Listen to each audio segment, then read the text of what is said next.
नमस्कार बच्चों। आज हम अभिज्ञान शाकुंतलम के छठे अंक को समाप्त करने जा रहे हैं। उसको पढ़ने से पहले, अंतिम अध्याय को पढ़ने से पहले हम देख लेते हैं कि कल तक हमने क्या पढ़ा था। हम पढ़ रहे थे कि राजा, विदूषक, प्रतिहारी आदि शकुंतला के चित्र को देखकर उससे संबंधित बातें कर रहे थे। राजा को शकुंतला के त्याग और उसके साथ साथ अपने कुल के उत्पन्न होने वाले, जो शकुंतला के गर्भ में पल रहा कोई बालक, उसके त्याग का भी साथ में उसको अत्यधिक दुख हो रहा था, खेद हो रहा था, और वह दुख और संताप के कारण मूर्छित सा हो गया था। तभी नेपथ्य से आवाज़ आई, नेपथ्य यानी पर्दे के पीछे से आवाज़ आई, बचाओ बचाओ, इस तरीके की। तभी राजा, आगे देखिए, अब कह रहे हैं राजा, प्रत्यागत चेतना है कर्णम दत्वा, कुछ कुछ होश में आकर और कान लगाकर सुनता है। अये माढ़वस्य एव आर्त स्वर है। यह तो माढ़व्य का आर्त स्वर है, पीड़ित सा स्वर, करुण क्रंदन सुनाई पड़ रहा है। कह को अत्र भो, कौन है वहाँ, कौन उसे पीड़ित कर रहा है। प्रवेश करके प्रतिहारी कहती है, संभ्रमम, घबराई हुई सी प्रतिहारी आती है और कहती है, परित्रायताम देवः संशयगतम वयस्यम, कि हे देव, संकट में फंसे हुए आपके मित्र की रक्षा कीजिए। राजा कह रहा है, केन आतगंधो माणवक है, कि कौन उस बेचारे बालक पर अपराध कर रहा है या आक्रमण किया है, किसने किया है, किसके द्वारा किया गया है। प्रतिहारी, अदृष्टि रूपेण केनापि सत्वेन अतिक्रम्य मेघ प्रतिछंदस्य प्रासादस्य अग्रभूमि आरोपित है। प्रतिहारी बताती है कि अदृष्टि रूपेण, जो दृष्टि से दिखाई नहीं दे रहा है, केनापि कोई ऐसा, सत्वेन किसी प्राणी के द्वारा, जो दृष्टि से दिखाई नहीं दे रहा, ऐसे प्राणी के द्वारा अतिक्रम्य है मेघ प्रतिछंदस्य प्रासादस्य, मेघ प्रतिछंद महल के अग्रभूमि यानी ऊपर किसी ने उसको आरोपित कर दिया है। कोई किसी प्राणी ने, जो दिखाई नहीं दे रहा है, अर्थात कोई जंतु है, कोई प्राणी है, कोई भूत प्रेत, कुछ भी हो सकता है, जिसने उसको मेघ प्रतिछंद प्रासाद यानी महल के ऊपर बांध दिया है या पकड़ कर ले गया है। राजा कह रहा है, उठ कर कहता है, माँ तावत, ऐसा नहीं हो सकता। ममापि सत्वे अभिभूयन्ते ग्रहा, कि अब हमारे घर भी भूत प्रेतों से डराए जाएंगे। ऐसा हो सकता है कभी कि राजा का महल भी भूत प्रेतों से, ऐसी अदृश्य शक्तियों से डराया जाए। अथवा राजा पुनः कह रहा है, अहन अहन आत्मनेव तावत ज्ञातुम प्रमाद स्खलितम न शक्यम प्रजासु कह केन पथा प्रयाति इति अशेषतो वेदितुमस्ति शक्ति ही। राजा कहना चाह रहे हैं कि अहनि अहनि आत्मन एव तावत, कि प्रतिदिन, रोज रोज के, आत्मन एव तावत यानी कि अपने ही द्वारा किए गए, प्रमाद स्खलितम यानी कि त्रुटियों को न ज्ञातुम शक्यम, मैं जानने में समर्थ नहीं हूँ। प्रमाद के कारण मैंने ही रोज रोज क्या क्या गलतियाँ कर दी होगी, यह भी मैं जानने में समर्थ नहीं हूँ। तो प्रजासु कह केन पथा प्रयाति इति अशेषतो वेदितुम अस्ति शक्ति ही, तो प्रजाओं में कौन किस पथा यानी मार्ग पर, प्रयाति यानी चल रहा है, प्रजाओं में कौन किस मार्ग पर चल रहा है, यह जानने के लिए सामर्थ्य कहाँ से आए, कहाँ हो, या सामर्थ्य है क्या इतना किसी में।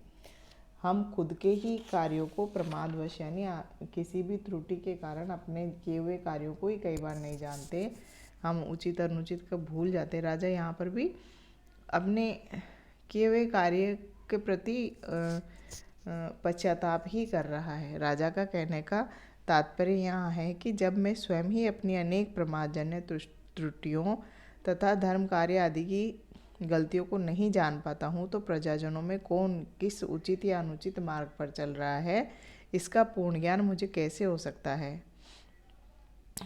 इस कारण वह कहना चाहता है कि संभव है कि प्रजाजनों के दोषपूर्ण कार्यों से अथवा उनके आचरणों से भूत प्रेत आदि निकृष्ट योनियाँ राजभवनों पर प्रभाव डाल रही हों। और विदूषक को इस प्रकार किसी ने पकड़ लिया हो। तो उसका कहने का तात्पर्य यहाँ पर भी वही शकुंतला के परित्याग से स्वयं को न छुड़ा पाने वाली बात आ रही है व्यंग रूप में। तो यहाँ प्रस्तुत श्लोक मतलब इसके चतुर्थ चरण में काकू होने से अर्थापत्ति अलंकार है यहाँ पर, और सामान्य से विशेष की प्रतीति होने से अप्रस्तुत प्रशंसा अलंकार भी यहाँ पर है। आगे कहते हैं राजा, नेपथ्य से आवाज़ आती है पहले, फिर क्या आवाज़ आती है देखिए। भो वयस्य अविहा अविहा, हे मित्र बचाओ बचाओ। राजा गति भेदेन परिक्रामन, चाल को बदलकर और घूमकर। सखे न भेतव्य, मित्र मत डरो। फिर नेपथ्य से आवाज़ आ रही है, पुनः एतदेव पठित्वा। फिर से वही आवाज़ आती है, कथम न भैष्यामि, कैसे नहीं डरूं। एष माम कोऽपि प्रत्यवनत शिरोधरम इक्षुमेव त्रिभंगम करोति, कि मैं कैसे नहीं डरूं, यह कोई मुझे प्रत्यवनत यानी नीचे की ओर मेरा सिर रखकर और 3 प्रकार से तोड़ने की कोशिश कर रहा है। त्रिभंगम, 3 प्रकार से मुझे तोड़ने की, मेरा सिर नीचे कर दिया है किसी ने, मुझे नीचे की तरफ लटका दिया है और 3 प्रकार से मुझे तोड़ने की कोशिश कर रहा है, मैं कैसे न डरूं। राजा कहता है, स दृष्टिक्षेपम, दृष्टि डालकर कहता है, धनु तावत, धनुष लाओ, धनुष कहाँ है मेरा। प्रविश्य शारंग हस्ता, प्रवेश करके हाथ में धनुष लेकर यमुनी कहती है, भरत है। एतद हस्तावप सहितम शरासनम, कि हे महाराज ये हस्तावप यानी दस्तानों के सहित यह आपका धनुष और बाण है। राजा, सशरम धनु आदत्त है, बाण और धनुष को धारण करके नेपथ्य से आवाज आती है, एष त्वाम अभिनव कंठ शोणितार्थी शार्दूलः पशुमिव हन्मि चेष्टमानम आर्तानाम भयम अपनेतुम आत्तधन्वाः दुष्यंत तव शरणम भवत इदानीम। नेपथ्य से फिर से आवाज आती है कि यह तुम अभिनव कंठ शोणितार्थी ही, नए कंठ के नए नए खून के चाहने वाले शार्दुल के द्वारा पशु में पशु के समान हन्मी मार दिए जाओगे मेरे द्वारा। चेष्टमानम छटपटाते हुए, तुम छटपटाते हुए मेरे द्वारा। उस शार्दुल मैं उस शार्दुल के समान हूँ जो पशु को किसी पकड़े हुए पशु को, छटपटाते हुए पशु को उसके कंठ के नवीन रक्त के अभिलाषी शार्दुल के समान अब मैं तुम्हें मार दूंगा।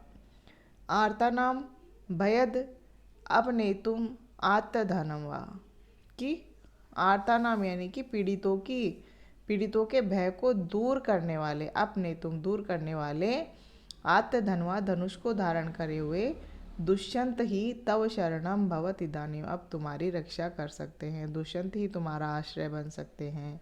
मैं तो तुम्हें कंठ के ताजे ताजे खून के पीने के इच्छुक सिंह के समान, छटपटाते हुए पशु के समान मार डालूंगा। अब पीड़ितों की रक्षा करने वाले दुष्यंत ही तुम्हें बचा सकते हैं। ऐसी आवाज़ नेपथ्य से आती है। राजा जैसे ही रक्षा के लिए धनुष बाण उठाता है तभी ये आवाज़ आती है, यानी कि वह जो व्यक्ति छिपकर ये सब कार्य कर रहा है अदृश्य होकर, वह राजा को देख रहा है। इससे यहाँ पर यह लक्षित हो रहा है, राजा को लक्ष्य करके ही यह कहा गया है।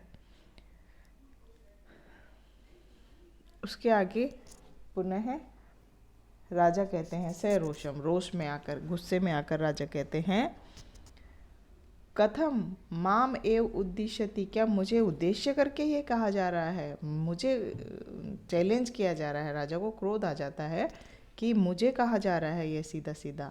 तिष्ठ कुण पाशन, की रुको, कुण पाशन यानी शव खाने वाले हे प्रेत तुम रुको। त्वम इदानीम न भविष्यसि, अब तुम नहीं रहोगे, भविष्य में अब तुम्हारा कोई अस्तित्व नहीं रहेगा।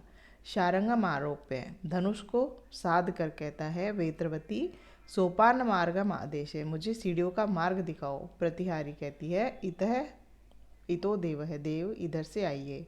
सर्वे सत्वरम उपसरंती, सभी शीघ्रता से पास में चले जाते हैं। राजा समन्ताद विलोक्य, चारों ओर देखकर कहता है, शून्यम खलु इदम, यहाँ तो सब कुछ शून्य है, कुछ दिखाई नहीं पड़ रहा। तभी पुनः नेपथ्य से आवाज आती है, अभिहा अभिहा अहम अत्र भवंतम पश्यामि, कि बचाओ बचाओ, मैं तो यहाँ हूँ, आपको देख रहा हूँ। त्वम माम न पश्यसि, तुम मुझे नहीं देख पा रहे हो। बिड़ाल ग्रहितो मूषक इव निर्मासो अस्मि जीविते समृत है, कि बिड़ाल बिल्ला जिस प्रकार से मूषक को पकड़ लेता है, उसी प्रकार से मैं इस राक्षस के द्वारा, इस व्यक्ति के द्वारा पकड़ लिया गया हूँ, और निराशो अस्मि जीविते समृत, और मेरे जीवन की अब कोई आशा नहीं बची है। राजा कहता है, भो तिरस्कारिणी गर्वित, हे तिरस्कारिणी विद्या पर गर्व करने वाले अदृश्य जीव, मद इयम अस्त्रम त्वाम द्रक्ष्यति, अब मेरा अस्त्र ही तुम्हें देखेगा, अर्थात अब मैं बाण चलाऊंगा तो सीधा तुम पर ही जाकर लगेगा। अस्त्र ऐसा वाला चलाऊंगा जो तुम्हें भेद देगा। एस तम ईशुम संधते, और अब मैं यह बाण चढ़ाता हूँ। यो हानिष्यति वध्यम त्वाम रक्षिष्यति द्विजम, हंसो ही क्षीरम आदत्ते तन्मिश्रा वर्जयति अपह, कि यो हानिष्यति वध्यम त्वाम, जो कि ऐसा ये मेरा बाण जो कि तुम्हें, जो कि हानिष्यति मारे जाने योग्य है, उसको तो मार डालेगा। वध्यम मारे जाने योग्य वह जो है तुम, उसे तो यह मार डालेगा मेरा अस्त्र। और रक्षम जो रक्षा करने योग्य है, द्विज यह ब्राह्मण, यह मेरा मित्र, उसकी रक्षति रक्षा करेगा, रक्षिष्यति उसकी रक्षा करेगा।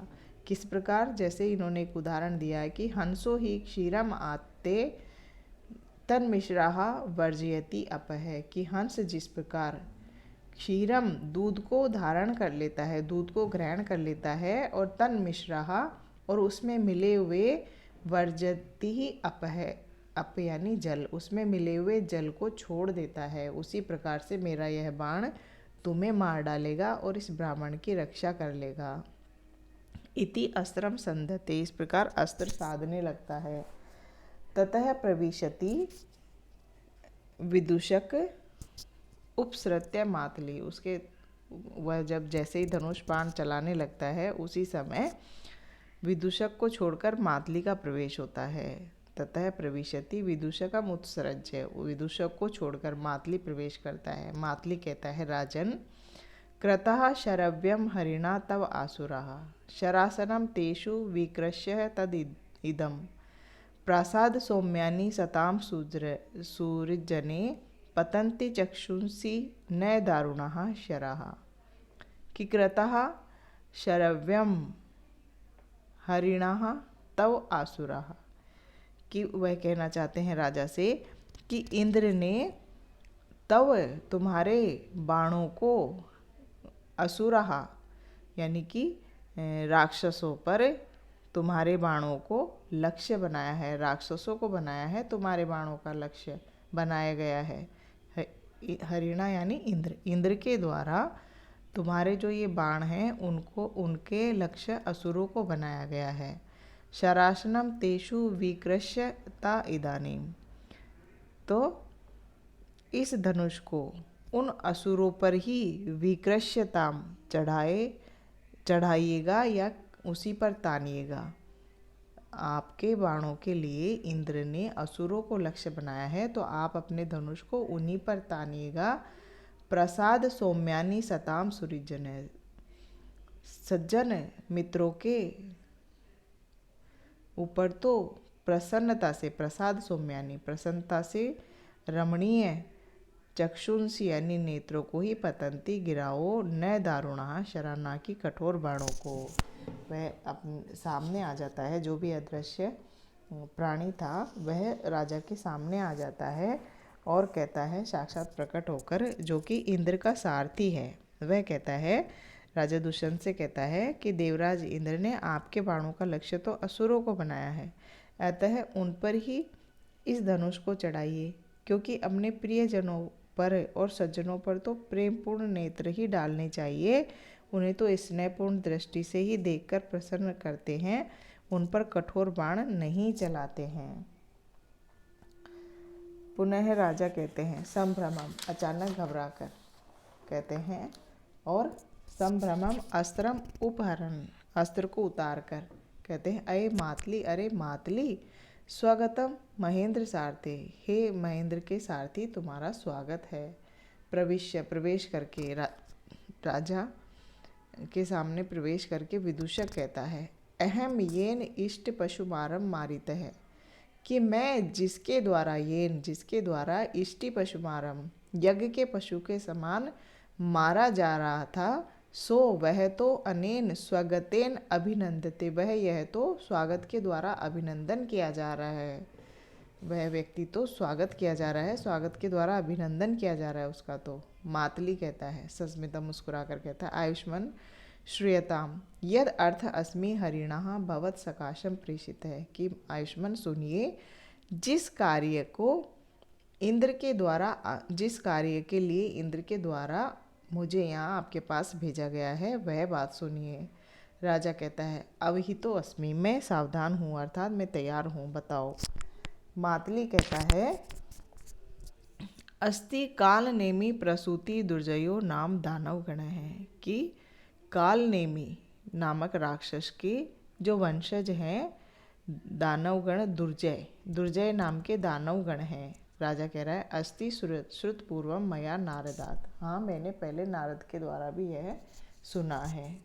मातली कहता है सख्यु ते स किल शतक्रतो रज्जय तस्य त्वं शरणशीर्षि स्मृतो निहंता उत्तछेतुं प्रभवति यत्नः सप्तशप्ति तत् न एषम तिमिर अपाकरोति चंद्र है, कि सख्यु ते तुम्हारे मित्र के द्वारा वह दानवों का गण, वह दुर्जय नामक दानव गण शतक्रतो अजय है, इंद्र के द्वारा अजय हैं, तो तुम्हें रणशीर्ष यानी कि युद्ध में आगे करके तुम्हें उनका विजयकर्ता घोषित किया गया है। अर्थात यहाँ पर इंद्र के सारथी का कहने का मतलब यह है कि इंद्र के द्वारा वह अजय है, आप ही उन राक्षसों को युद्ध भूमि में मार सकते हैं, ऐसा उद्देश्य बनाया गया है। उच्छेतुम प्रवृत्ति यत्न सप्तशक्ति, जिस प्रकार सप्तशक्ति यानी कि सूर्य जिस प्रकार उच्छेतुम न यानी कि छेद नहीं कर सकता, उच्छेद नहीं कर सकता, नाश नहीं कर सकता, जिस प्रकार सूर्य किसका नेशम रात्रि के अंधकार का जितना कि चंद्रमा कर सकता है। सूर्य तो उदित होकर जब दिन हो जाता है तब रात्रि का विनाश करता है, लेकिन रात्रि के समय में तमिर का यानी अंधकार का छेदन कौन कर सकता है? चंद्रमा ही कर सकता है। यहाँ पर इंद्र के सारथी का तात्पर्य क्या है मातली का, कि अपने आगमन का कारण बताता है पहले तो, और कहता है कि वह दानवगण जो है वह इंद्र के द्वारा अजेय हैं, अतः आप ही उन्हें समरभूमि में मार सकते हैं। इसी उद्देश्य से आपको आमंत्रित करने हेतु मेरे स्वामी ने मुझे आपके पास भेजा है। और बड़ी ही चतुरता से उसने बताया है कि इंद्र को राजा का मित्र कहते हुए कहा है कि राजा और चंद्रमा और इंद्र और सूर्य आपस में उपमित किए गए हैं, और कहा है कि मित्र कार्य की आवश्यक प्रतिपद्यता का भी संकेत यहाँ पर किया गया है।